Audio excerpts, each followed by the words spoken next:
नमस्कार मित्रांनो, मी CN पाटील आपलं माझ्या लर्न विथ जॉय या यूट्यूब चॅनलमध्ये स्वागत करतो. आज आपण पाहणार आहोत an astrologer's day, lesson number 1, standard 12th English, new syllabus. हा आजचा लेसन सुरू करण्या अगोदर जे काही विविध व्हिडिओज तयार केले जात आहेत ते आपल्यापर्यंत लवकर पोचावेत, आपल्याला त्याची वाट पाहावी लागू नये म्हणून आपण जर या व्हिडिओमध्ये दिलेल्या कृतीनुसार जर चॅनल सबस्क्राईब केलं तर आपल्याला जेव्हा जेव्हा मी व्हिडिओ अपलोड करेल त्या वेळेस लगेचच आपल्याला त्याचे नोटिफिकेशन प्राप्त होतील आणि म्हणून आपल्याला त्याची वाट पाहण्याची आवश्यकता राहणार नाही. आपण पाहूया ॲन ॲस्ट्रॉलॉजर्स डे. हा लेसन थोडा मोठा होईल, परंतु आपण एकाच व्हिडिओमध्ये याला तयार करावा असं मला वाटलं आणि म्हणून याचा एकच आपण पार्ट ठेवलेला आहे, 2 पार्ट केलेले नाहीत. An astrologer's day by R.K. Narayan. R.K. Narayan was born in 1906 and died in 2001. His full name was Rashipuram Krishnaswamy Narayan Swamy, and he was one of the best known novelists among Indian English writers. He is the author of 14 novels, 5 volumes of short stories, and a number of travelogues. Travelogues म्हणजे या ठिकाणी travel programme, and has a collection of non-fiction to his credit. He also wrote his memoir, it means biography, My Days, in 1975. Narayan created the imaginary town of Malgudi, where realistic characters in a typically Indian setting lived amid unpredictable, it means variable, events. His stories are grounded in compassionate humanism and celebrated the humor and energy of ordinary life. His stories are characterized a simple style and subtle humor. या R.K. Narayan यांनी एक मालगुडी नावाचं imaginary म्हणजे आपण काल्पनिक म्हणूया अशा प्रकारचं टाउन क्रिएट केलेलं आहे आणि या टाउनमधील किंवा यांच्या वेगवेगळ्या अशा प्रकारच्या जे काही स्टोरीज आहेत त्यांच्यातली पात्र आणि कथा या सर्वसामान्य माणसाशी संबंधित आहेत, म्हणून यांच्या ही ॲन ॲस्ट्रॉलॉजर डेज नाही तर इतर सर्व कथा या आपल्याशी निगडीत वाटतात. आपण त्या स्टोरीमध्ये आहोत असं आपल्याला वाटायला लागतं आणि म्हणून या स्टोरीज वाचायला आपल्याला एक वेगळा इंटरेस्ट येतो. अंडरस्टँडिंगसाठी सुद्धा एकदम सोप्या आहेत, because language is very simple आणि विद्यार्थ्यांना सहज समजतील अशा या स्टोरीज आहेत. भाषासुद्धा एकदम सिम्पल अशा प्रकारची वापरलेली आहे आणि म्हणून R.K. नारायण यांच्या सर्व स्टोरीज साध्या सोप्या अशा प्रकारे आहेत. Narayan was introduced to American readers in 1952 by the Michigan State University Press, and this includes Swamy and Friends in 1937, The Bachelor of Arts in 1937, The Dark Room in 1938, An Astrologer's Day in 1947, Mr. Sampath in 1949, the financial expert in 1954, waiting for the Mahatma in 1955, the guide in 1958. So these are the creation of R.K. Narayan. His novel The Guide won him the Sahitya Academy Award in 1961, the most coveted literary honor in India. His writing is distinguished, separated by humor and unoffending social irony or satire, a unique Indianness and a simplicity which is utterly charming and authentic. Narayan typically portrays the peculiarities of human relationship and the ironies of Indian daily life. His style is graceful, marked by genial humor, elegance and simplicity.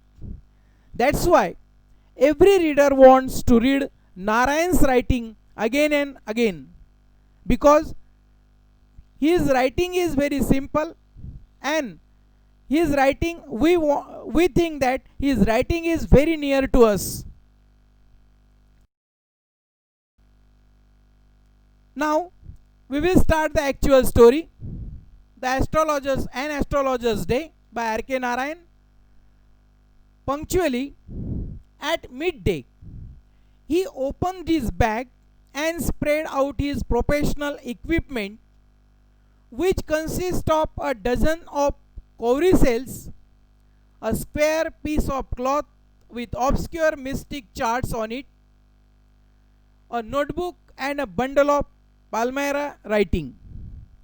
बरोबर दुपारी हे ज्योतिषी आपल्या ठरलेल्या ठिकाणी यायचेत. Mid day म्हटलेलं आहे म्हणजे बरोबर दुपार.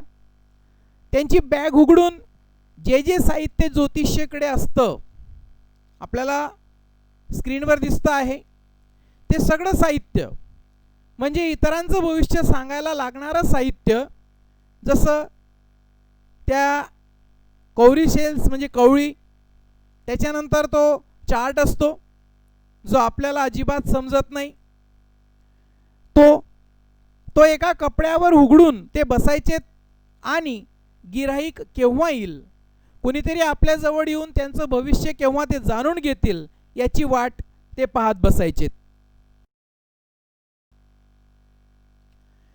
His forehead was resplendent with sacred ash and vermilion, and his eyes sparkled with a sharp abnormal gleam. To crown the effect, he wore a saffron-colored turban around his head. This color scheme never failed. People were attracted to him as bees are attracted to cosmos stalks. He sat under a tamarind tree. एका चिंचेच्या झाडाखाली हे व्यक्तिमत्व बसलेलं असायचं. कपाळावर राख किंवा भस्म, मोठा टिळा, ते चकाकणारे डोळे, डोळ्यांमधलं तेज, डोक्यावर तो केशरी रंगाचा फेटा. असा ज्योतिषी असला म्हणजे तो लोकांना अट्रॅक्ट करतो. आणि अशा वेशामध्ये एका चिंचेच्या झाडाखाली ते बसायचेत आणि आपला व्यवसाय सुरू करायचेत. गर्दी भरपूर असायची, आपल्याला पिक्चरमध्ये दिसतं आहे. त्यांच्याकडे गर्दी म्हणजे रांग लागलेली असायची. A variety of trades and occupations was represented all along its way. Like कोणत्या कोणत्या प्रकारचे व्यवसाय करणारे त्यांच्या आजूबाजूला बसलेले असायचेत. Medicine sellers, sellers of stolen hardware, ही नेहमीच आपल्याला बाजाराच्या गावाला बसलेले दिसतात.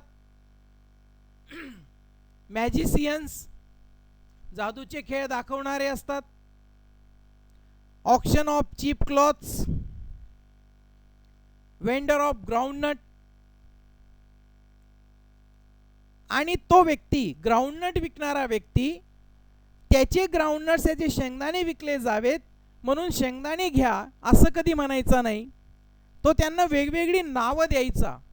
बॉम्बे आईस्क्रीम, दिल्ली आल्मंड, राजाज डेलिकसी आणि अशी वेगवेगळी नावं दिली म्हणजे लोक त्या ठिकाणी यायचीत आणि त्याच्याकडून ती घ्यायचीत. कारण प्रत्येकाच्या विकण्याच्या तऱ्हा या वेगवेगळ्या असतात आणि म्हणून हा व्यक्ती अशा पद्धतीने लोकांना अट्रॅक्ट करण्याचं काम करत असे. आणि यांच्याच बाजूला ॲस्ट्रॉलॉजर बसायचा म्हणून त्याच्याकडे सुद्धा गर्दी बरीच असायची. The astrologer transacted, it means carry through his business by the light of a flare which cracked and smoked up the groundnut heap nearby. या ॲस्ट्रॉलॉजरकडे एक स्वतंत्र असं काही दुकान नव्हतं, लाईटची व्यवस्था नव्हती आणि म्हणून संध्याकाळ झाल्यानंतर उजेडासाठी त्याच्याकडे काहीही नसायचं. म्हणून ह्या ग्राउंडनट विक्रेत्याजवळ असलेल्या मेणबत्तीचा उजेड असेल किंवा त्याने जो काही दिवा लावला असेल त्याचा उजेड असेल, स्ट्रीट लाईटचा अंधुक प्रकाश असेल, याच्यावर त्याचा संध्याकाळचा ज्योतिष व्यवसाय चालायचा. खूप गर्दी ज्योतिषाकडे यायची, परंतु समस्या सगळ्यांच्या जवळपास सारख्याच असायच्या. पैसा, सुख, दुःख, पुरुषांचा छळ, स्त्रियांचा छळ, द्वेष हेच लोकांचे प्रश्न असतात आणि म्हणजे सर्वदूर अशाच प्रकारचे प्रश्न असतात. आणि ज्योतिषी ते बरोबर ओळखतो असे त्यांना वाटायचे. म्हणून खूप लोक त्यांच्याकडे आपले भविष्य जाणून घेण्यासाठी गर्दी करायचे. इवन आपलेही प्रश्न तसेच आहेत, आपल्याही समस्या तशाच आहेत, परंतु या ज्योतिषाने या लोकांचा अभ्यास केला, मानसशास्त्राचा अभ्यास केला आणि लोकांना ते पटवून देण्याचं कसब सुद्धा त्याच्याकडे होतं. म्हणून लोक त्याच्याकडे येऊन गर्दी करायचे. He left his village without any previous thought or plan. If he had continued there, he would have carried on the work of his forefathers, namely tilling the land, living, marrying and ripening in his cornfield and ancestral home.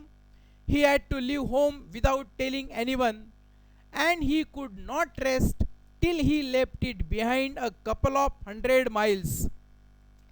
To a villager, it is a great deal as if an ocean flowed between. He had working analysis of mankind's troubles, marriage, money, and the tangle of human ties. Long practice had sharpened his perception. Within 5 minutes, he understood what was wrong. He charged 3 pies per question. आता आपल्याला या ज्योतिषाने हा व्यवसाय सुरू कसा केला. काही वर्षांपूर्वी तो त्याचं गाव आणि घर कुणालाही न सांगता, कुठल्याही प्रकारचा प्लॅनिंग न करता त्याने ते सोडलं. त्यापूर्वी तो त्याच्या गावामध्ये वडिलोपार्जित असलेली शेती करायचा, परंतु एके दिवशी अशी काही घटना घडली की त्याच्यामुळे तो कुणालाही न सांगता त्याने ते सोडलं, गावही सोडलं, घरही सोडलं आणि जवळपास 100 ते 200 किलोमीटरवर तो येऊन राहायला लागला. तिथं तो स्थिरावला आणि हा ज्योतिषाचा व्यवसाय त्याने सुरू केला. त्याने माणसांना कोणत्या गोष्टी छळतात याचा अभ्यास केला. कोणत्या गोष्टी छळतात ते आपल्यालाही माहिती आहे. लग्न असेल, पैसा असेल, माणसांमधले संबंध असतील आणि एक खूप प्रॅक्टिस झाल्यावर एखादा व्यक्ती आल्यावर 5 मिनिटात तो त्याची समस्या ओळखायचा. बऱ्याच वेळेस असं होतं, एखादा कंपाऊंडर त्याची बरीच प्रॅक्टिस झाल्यानंतर तो इंजेक्शन किंवा कोणत्या आजारावर कोणत्या गोळ्या लागतात तोही तो देतो, कुठल्याही प्रकारचं डिग्री न घेता. असंच या ज्योतिषाचंही झालं आणि एका प्रश्नाचे 3 पैसे तो चार्ज घ्यायचा. .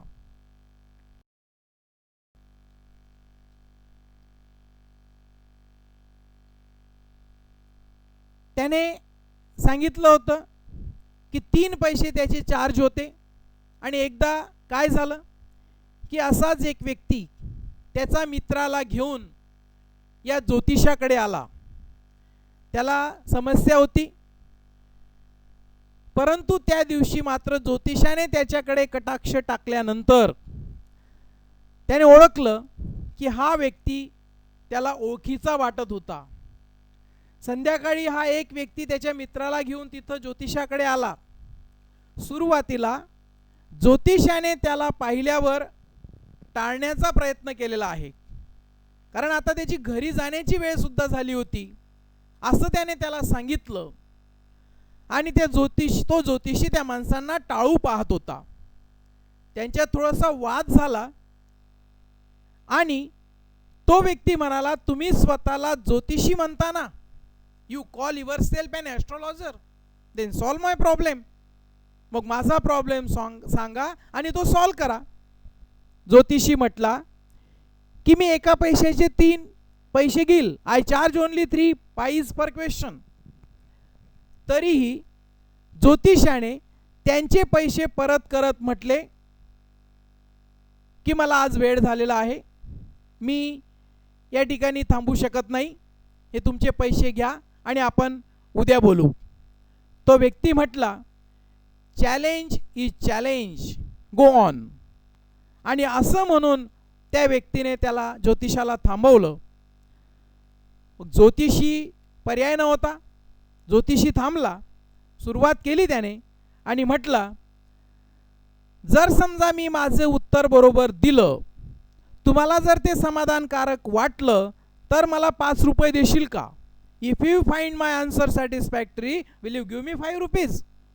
त्याच्यावर तो उत्तर दिलं त्या माणसाने, I have some questions to ask, if I prove you are baffling you must return that anatomy with interest. त्या माणसाने उत्तर दिलं, पण जर समजा तू काहीतरी चुकीचं सांगतो आहे असं जर मला वाटलं तर मात्र तुला माझे दिलेले पैसे व्याजासकट परत द्यावे लागतील, आहे का तुला मंजूर? असंही त्या माणसाने सांगितलं.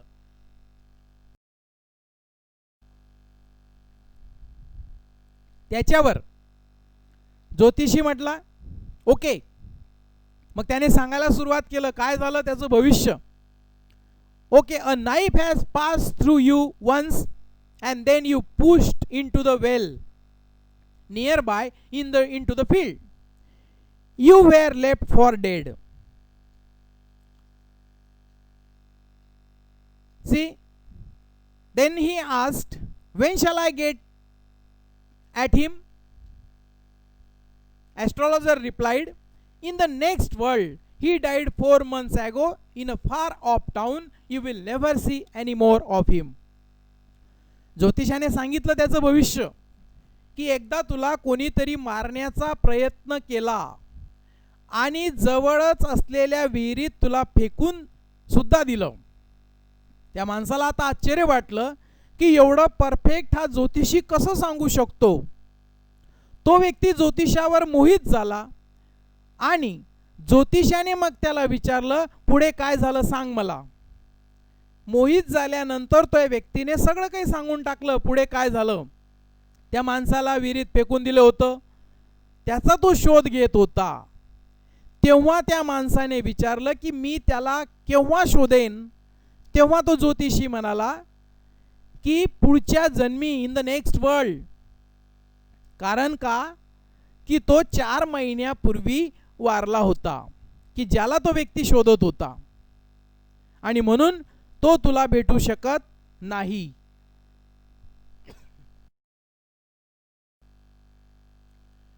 गुरु नायक, यू नो माय नेम. आता इथं मात्र ज्योतिषाने गुरुनायक असं नाव घेतलं आणि गुरुनायक नाव घेतल्यानंतर त्या ऐकणाऱ्या माणसाला तर आश्चर्यच वाटलं की याने नाव सुद्धा बरोबर सांगितलं. Your village is 2 days journey due north of his town. Take the next train and be gone. I see once again great danger to your life. If you go from home never travel southward again and he will live to be 100. आता ज्योतिषाने त्याचे नाव घेतल्यानंतर त्याला आश्चर्य वाटलं आणि आश्चर्य वाटल्यानंतर आता ज्योतिषाचं सगळं काही तो ऐकायला लागला. मग ज्योतिषाने त्याला सांगून टाकलं की आता तुझ्या गावाला जायला तुला 2 दिवस लागतील. लगेच जी ट्रेन आहे तिच्याने तू जा. तुझ्या जीवनामध्ये पुन्हा काहीतरी वाईट घडू शकतं असं तुझ्या हातांच्या रेषावर लिहिलेलं आहे, तुझ्या कर्मात लिहिलेलं आहे असं त्याने पटवून दिलं.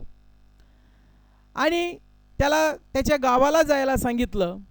जर तू घराबाहेर पडला तर तुझं काही खरं नाही, मात्र जर तू घरातच राहिला तर तू 100 वर्ष जगशील.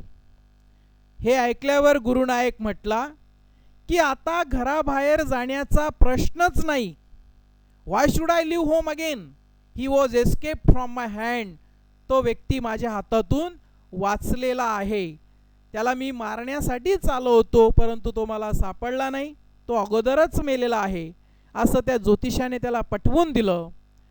आणि म्हणून तोही सुकावला. त्यानेही ज्योतिषाचे पैसे दिलेत आणि त्याला ज्योतिषाला नमस्कार केला. पूर्वी जो ज्योतिषावर राग व्यक्त करत होता तो आता मात्र ज्योतिषाला नमस्कार करायला लागलेला आहे. It was nearly midnight when the astrologer reached home. His wife demanded explanation. आता ज्योतिषाला घरी जाण्यास मध्यरात्र झाली. त्याच्या पत्नीने कारण विचारलं की का म्हणून एवढा उशीर झाला, की जे प्रत्येक घरामध्ये विचारलं जातं भारतामध्ये. उशीर का झाला? आणि असं एक गमतीने म्हटलं जातं की जर समजा वास्को द गामाच्या ऐवजी जर एखादा भारतीय एखाद्या देशाच्या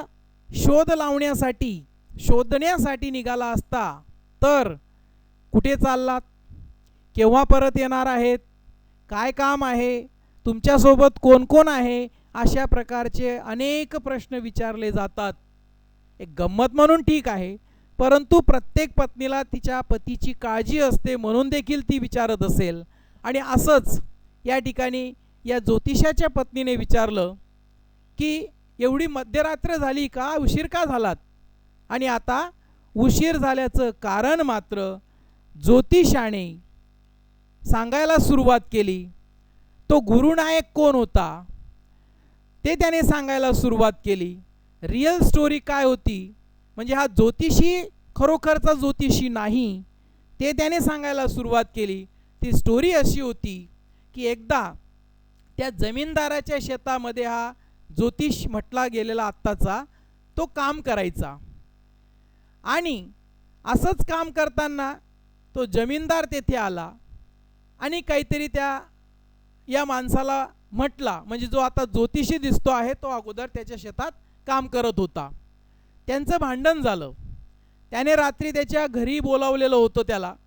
तो घरी भेटायला गेला. घरी भेटायला गेल्यानंतर त्यांच्यामध्ये दोघांमध्ये वाद झाला. वाद झाल्यानंतर तो वाद थोडा विकोपाला पोहोचला आणि या आत्ताच्या ज्योतिषाने त्या जमीनदाराला जवळच असलेल्या विहिरीमध्ये फेकून दिलं होतं. आपल्याला कुणी पाहत तर नाही ना असं बघून त्याने ते गाव तात्काळ सोडलं आणि या गावामध्ये तो येऊन थांबला आणि आपला ज्योतिषाचा व्यवसाय त्याने सुरू केला. ज्योतिषाचा व्यवसाय हळूहळू त्याचा चांगला वाढत गेला. लोकही त्याच्याकडे भरपूर येत गेली. आणि त्याच्यानंतर मग आता हा व्यक्ती जमीनदार त्याला शोधायचं होतं की तो वाचला होता. त्याला कोणीतरी विहिरीमधून काढलं होतं. त्याने आरोळ्या मारल्या होत्या. एका झाडाच्या फांदीमध्ये तो अटकून गेलेला होता. तो निघाला होता आणि आता बरा होऊन तो त्या माणसाच्या शोधामध्ये, म्हणजे जो आताचा ज्योतिषी आहे त्याच्या शोधामध्ये निघालेला होता.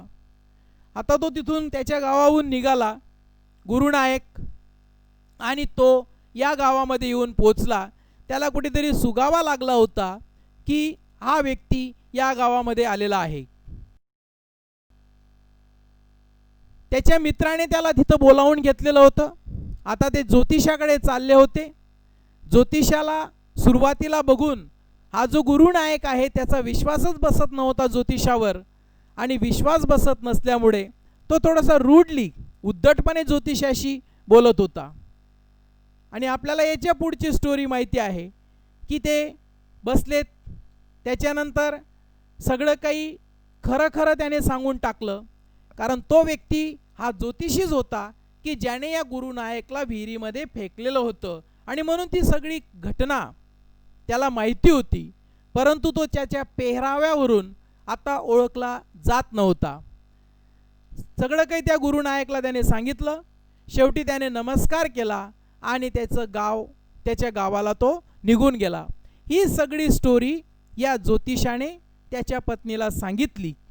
पण एक मात्र की जेवणानंतर हा ज्योतिषी त्याच्या पत्नीला सांगत होता की एका माणसाला मारण्याचं पाप त्याच्याकडून झालेलं होतं, आणि असा विचार त्याला भरपूर वर्षापासून सतावत होता. ते त्याच्या डोक्यावरचं ओझं, बर्डन, हे मात्र तो आता कमी करण्याचा प्रयत्न करत होता. After dinner he told her, do you know a great load is gone from me today. I thought I had the blood of a man on my hands of these years. That was the reason why I ran away from home, settled here and married you. He is alive.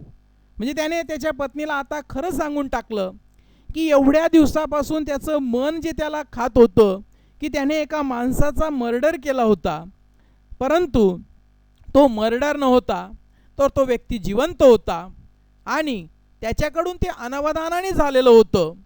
त्याच्याकडून अनावधानाने त्या गुरुनायकला विहिरीत ढकललं गेलेलं होतं. तेव्हापासून तो या गावात पळून आलेला होता आणि त्या स्त्रीशी त्याने लग्न केलं होतं आणि हा व्यवसाय त्या ठिकाणी त्याने सुरू केलेला होता.